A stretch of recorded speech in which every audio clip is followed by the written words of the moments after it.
अपने सैनिकों को सड़क के बीच में एक बड़ी चट्टान रखने के लिए कहा।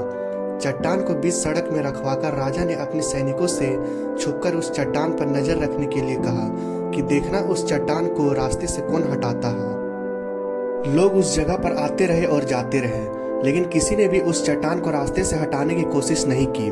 उस चट्टान के पास से लोगों के गुजरने वालों में राजा के कुछ करीबी लोग और शहर के बड़े व्यापारी भी शामिल थे, और उनमें से कुछ लोग तो राजा को ही कोसने लगते कि क्या राजा इस चट्टान को भी रास्ते से नहीं हटवा सकता। लेकिन किसी ने भी उस चट्टान को रास्ते से हटाने का प्रयास नहीं किया। ऐसा काफी दिनों तक चलता रहा। एक दिन एक किसान अपनी सब्जियों के साथ उधर से गुजर रहा था।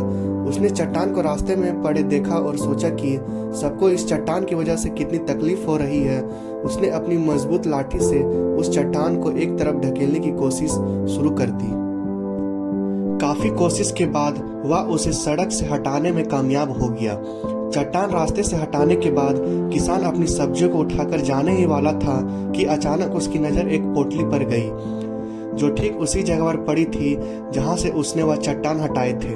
उसने उस पोटली को खोलकर देखा तो उसमें सोने के कई सिक्के थे, और उन सिक्कों के साथ राजा का एक संदेश भी था, जिसमें लिखा था कि ये सोने के सिक्के उनके लिए है जो इस चट्टान को रास्ते से हटाएगा। दोस्तों, बिल्कुल ठीक इसी तरह हम सबके लाइफ में भी कई परेशानियां आती हैं। कुछ लोग उन परेशानियों से बचकर निकल जाते हैं और कुछ रास्ता बदल देते हैं, और चंद लोग ठान लेते हैं उन परेशानियों का हल निकाल लेने की, और ऐसे ही लोग मुश्किलों में संभावनाएं और संभावनाओं में छिपे अवसर खोज लेते हैं।